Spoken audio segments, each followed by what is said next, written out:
ഇവര് പ്രസവിക്കാനായിട്ടും മുന്നേ നമ്മൾ കൊടുക്കുന്ന ഭക്ഷണം അവര് കാൽസ്യം ഉത്പാദിപ്പിക്കാനായിട്ട് ഉപയോഗിക്കും. അവര് കാൽസ്യം ആ കാൽസ്യം തീരുന്നവരെ നമുക്ക് നന്നായി പാല് കിട്ടും. ഒരെണ്ണം കൊടുത്തപ്പോ തന്നെ എനിക്ക് കയറാൻ തുടങ്ങി. അപ്പൊ എനിക്കൊരു ആത്മവിശ്വാസം വന്നു, വീണ്ടും കൊടുത്തു. അതിനൊരു 3-4 കൊടുത്തപ്പോ പഴയ മാതിരി അതേ സ്റ്റേജിലേക്ക്. സാധാരണ പശുക്കൾക്ക് കറവയുടെ ആദ്യ 3 മാസങ്ങളിൽ കൃത്യമായി ഉയർന്ന പാലുൽപാദനം ഉണ്ടാകുകയുള്ളൂ. പിന്നീട് അത് കുറയുകയാണ് ചെയ്യുന്നത്.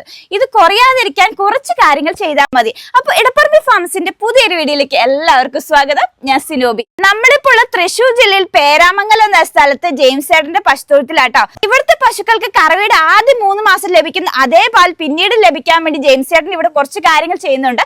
അതാണ് നമ്മളിന്ന് കാണാൻ പോകുന്നത്. അപ്പൊ വീഡിയോ മാക്സിമം ഒന്ന് ഷെയർ ചെയ്യണം, അതുപോലെ തന്നെ ചാനൽ ഫോളോ ചെയ്യണം. അപ്പൊ നമുക്ക് നേരെ വീഡിയോയിലേക്ക് പോട്ടോ. പശുക്കുട്ടു ശരിക്കും. അപ്പൊ ചേട്ടന്റെ പശുക്കളൊന്നും കണ്ടാലും നമുക്ക് ആദ്യം തന്നെ ഓക്കെ. ഇവിടെ ഇപ്പൊ എത്ര പശുക്കളുണ്ട്? 7 ഉണ്ട്. ഇവിടെ ഇപ്പൊ ഉള്ളത് ക്രോസ് ബ്രീഡുകളാണുള്ളത് മിക്കതുള്ളത്. പിന്നെ അതിങ്ങനെ മാറി മാറി ക്രോസ് ആയി വന്നു. Okay okay. ഇവിടെ ഇപ്പൊ 2 കിടാക്കളുള്ളൂ.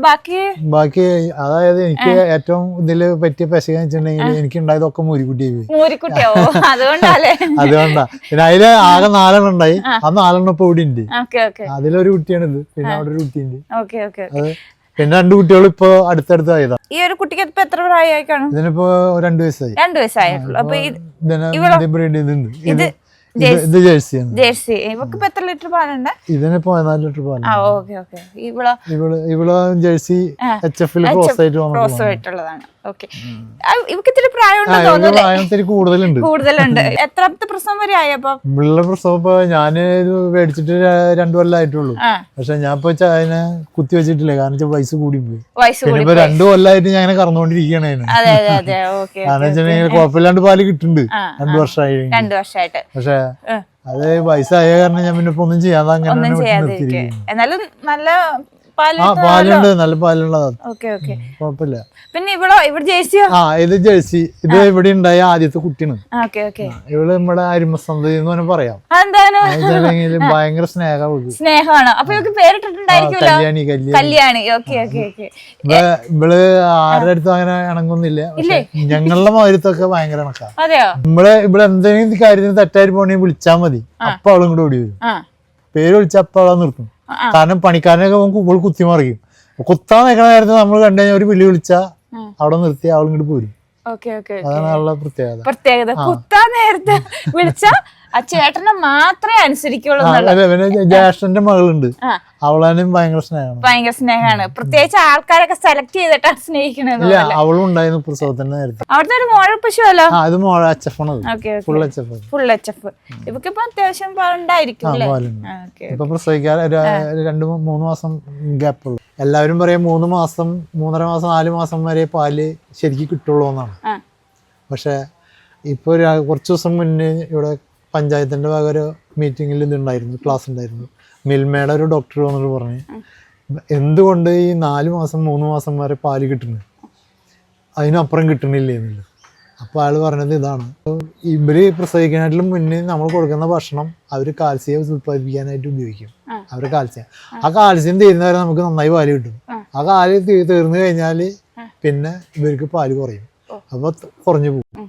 അങ്ങനെ നിൽക്കുന്ന ടൈമിൽ എൻ്റെ ഒരു പശു, ആ പശുവിന് 3 മാസമായി പാല് കുറഞ്ഞു. കറക്റ്റ് 3 മാസമായി. ഞാൻ വീണ്ടും കാൽസ്യം ജെല്ല് കൊടുത്തപ്പോൾ വീണ്ടും പഴയമാതിരി പാല് ഉൽപ്പാദനം തുടങ്ങി. അതായത് ഞാൻ ഈ ക്ലാസ്സിൽ ഡോക്ടർ പറയണ്ടായി, നമ്മള് പശുവിന് 3 മാസം കഴിഞ്ഞാൽ പാല് കുറയും. എല്ലാ പശുക്കൾക്കും കുറയും. 3 മാസമാണ് അവരുടെ ടൈമിങ്, നല്ല പാല് കിട്ടുന്ന ടൈം. അത് കഴിഞ്ഞ് കുറയും. അപ്പൊ ആ ടൈമിൽ ആ ദിവസങ്ങളിൽ എന്റെ പശുവിന്റെ പാല് കുറഞ്ഞുകൊണ്ടിരിക്കുകയായിരുന്നു. അപ്പൊ അത് 14 കിട്ടിയത് നേരെ 10 8 അങ്ങനെ വന്നു.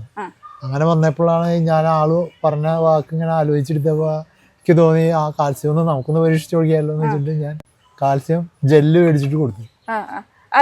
ഒരെണ്ണം കൊടുത്തപ്പോ തന്നെ എനിക്ക് കയറാൻ തുടങ്ങി. അപ്പൊ എനിക്കൊരു ആത്മവിശ്വാസം വന്നു, വീണ്ടും കൊടുത്തു. അതിനൊരു 3-4 കൊടുത്തപ്പോ പഴയ മാതിരി അതേ സ്റ്റേജിലേക്ക്. ഓക്കെ. നമ്മളിപ്പോ പാലെന്ന് പറഞ്ഞ കാൽസ്യം ഊറ്റിയെടുക്കണേ, നമ്മൾ തിരിച്ചു കൊടുക്കുന്നില്ലല്ലോ. ഇതില് അവർക്ക് പോരാ. കാൽസ്യം നമ്മൾ അല്ലാതെ കൊടുക്കുന്നുണ്ട്, അത് പോരാ അവർക്ക്. അപ്പൊ നമ്മൾ കൂടുതൽ അഡ്വാൻറ്റേജ് ആയിട്ട് കൊടുക്കണം അതിന്. എന്നാൽ മാത്രമേ നമുക്ക് ഇവരെന്നെ കിട്ടുള്ളൂ. സാധാരണ നമ്മൾ കൊടുക്കുന്ന ഒരടപ്പ് ഒരു 50 mm അല്ലെങ്കിൽ 50 മില്ലി അങ്ങനെയൊക്കെ കൊടുക്കുന്നുള്ളൂ മാക്സിമം. ഇത് നമ്മൾ അതല്ല, ഒരു 500 ml ഒരു കുപ്പി അങ്ങനെ കൊടുക്കുകയാണ് ഒരു ദിവസം, ഒറ്റ ദിവസം. അതൊരു 3-4 ദിവസം കൊടുത്തു കഴിഞ്ഞാൽ ഓക്കെ. ഇത് കൊടുത്തിട്ട് കയറിയപ്പോ നമുക്ക് ആത്മവിശ്വാസമായി. അതെ അതെ. പോയ സാധനം വീണ്ടും തിരിച്ചെത്തിയില്ല. ചേട്ടനെ ഇതിലേക്ക് വരാൻ ഒരു കാര്യം ഉണ്ട്, ഒരു കഥയുണ്ട് അല്ലേ? ഞാനല്ലേ മകനാണിത് തുടങ്ങിയത്, സ്റ്റാർട്ട് ചെയ്തത്. സാധാരണ അച്ഛന്മാരാണ് സ്റ്റാർട്ട് ചെയ്തത്, മകനാണ് സ്റ്റാർട്ട് ചെയ്തത്. കാരണം വെച്ചിട്ടുണ്ടെങ്കില് മകന് ജോലിയെല്ലാം പോയപ്പോ കൊറോണയില്, അപ്പൊ അവനാണ് തുടങ്ങിയതാണ്. അപ്പൊ ഞാനാണെങ്കിൽ കൊറോണയായിട്ട് ഗൾഫിലായിരുന്നു, പിന്നെ ഇവിടെ അത് പോവാൻ പറ്റാണ്ട് ഇവിടെ നിന്ന്. അങ്ങനെ വന്നപ്പോ പിന്നെ തുടങ്ങിക്കോളാൻ പറഞ്ഞു. അങ്ങനെ തുടങ്ങിയതാണ്. പിന്നെ അവനെ ഇത് ഈ പശു വളർത്തലൊക്കെ ആയപ്പോ ആൾക്കാർ കളിയാക്കാന്ന് ഒരു സംശയം. എല്ലാവരും ഇങ്ങനെ പശുവിനെ വളർത്തി ഇത്രയും പഠിച്ചിട്ട് അപ്പൊ അവനൊരു ബാക്കിലേക്ക് അടിച്ച് ആൾക്കാര് നിരന്തരം ഇത് ചെയ്യുമ്പോഴേ, അപ്പൊ അങ്ങനെയാണ് അവൻ പറയുന്നത് ഞാൻ പുറത്തു പോകാന്ന് പറഞ്ഞിട്ട്. അങ്ങനെ പറഞ്ഞു, അല്ലാതെ ഇഷ്ടക്കേട് കൊണ്ട് പോയതൊന്നുമല്ല. അവനെ ഭയങ്കര ഇഷ്ടപ്പെടും. അതെല്ലേ? ആദ്യം പോത്തിന്നാണ് തുടങ്ങിയത്.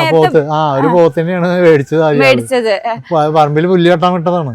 അപ്പൊ ചേട്ടനും കൂടിയിട്ട് തീരുമാനം എടുത്തു, പുല്ല് വെട്ടാൻ മെഷീനിൽ കുറെ നേരം പണിയെടുക്കണ്ട, അപ്പൊ ഒരു പോത്തിനെ മേടിച്ചിട്ടാ ഈ പറമ്പെല്ലാം ക്ലിയർ ആക്കുമെന്ന് വിചാരിച്ചിട്ടാണ് ചെയ്തത്. അതൊന്നും നടന്നില്ല. അപ്പൊ എത്ര നാളായിട്ടാണ് ഈ പശു വളർത്തൽ തുടങ്ങിയിട്ട്? ഇതിപ്പോ ഇത് തുടങ്ങി ഇങ്ങനെ ഫാമായി തുടങ്ങിയിട്ട് 4 വർഷമായിട്ടുള്ളൂ. കൊറോണ. ഇപ്പൊ ഞാൻ ചെറുപ്പം തൊട്ടേ ഞങ്ങളുടെ വീട്ടില് പശുക്കളുണ്ട്. ഇതിന്റെ ആവശ്യമായ ചാണകം വളത്തിന് വേണ്ടി ഞങ്ങൾ മുന്നേ തൊട്ട് വളർത്തുന്നുണ്ട്. എന്റെ ചെറുപ്പം തൊട്ടേ ഉണ്ട്. അപ്പൊ ഇവിടെ എത്രത്തോളം പാൽ ഉൽപാദനം ഉണ്ട്? ഇത് എല്ലാവരും ആണെങ്കിൽ 10-50 ലിറ്റർ പാലുണ്ടായിരുന്നു. ഇപ്പൊ ഒക്കെ ചനയിലും പ്രസവിക്കാറൊക്കെ ആയിട്ട് നിൽക്കുക. ആകെ 2 ഉള്ളൂ. 35 ലിറ്റർ ഉണ്ട്. എങ്ങനെയാ വിൽപ്പന? ഞാൻ വീടുകളിൽ കൊണ്ടുകൊടുക്കാം, ബാക്കിയുള്ളത് സൊസൈറ്റിയിൽ. അപ്പൊ ചേട്ടൻ എത്ര മണിക്കാണ് ഈ ഫാമിന്റെ കാര്യങ്ങളൊക്കെ സ്റ്റാർട്ട് ചെയ്യണേ? കാലത്ത് ഒരു 3 മണിക്ക് സ്റ്റാർട്ട് ചെയ്യും. 3 മണിക്ക്. പിന്നെ അതിനുശേഷം പോയി പാല് കൊണ്ടുകൊടുത്ത് 6 മണിക്ക് വന്ന് പിന്നെ ഉറക്കണം. അതെ. അപ്പൊ അതിന്റെ ഇടയ്ക്ക് പണിക്കാര് അവൻ ക്ലിയർ ചെയ്യും. ഈ തൊഴുത്തിന്റെ ഒരു പ്രത്യേകത എന്ന് വെച്ചാൽ ഓപ്പൺ തൊഴുത്താട്ടെ, കാറ്റും വെളിച്ചൊക്കെ ഇറങ്ങി നല്ല ഹൈറ്റിലാണ് ഇത് പണിതേക്കണത്. ചേട്ടാ, ഈ തൊഴുത്ത് പണിതിട്ട് എത്ര നാളായി? ഇതിപ്പോ 4 വർഷം. 4 വർഷം. സ്റ്റാർട്ടിങ്ങിൽ ഇത് പണിതിട്ടാണ് തുടങ്ങിയത്. ഓക്കെ. ആദ്യം തൊഴുത്തില് കൂടുതൽ ഇൻവെസ്റ്റ്മെന്റ് ചെയ്തിട്ടാണ് ചെയ്യുന്നത്.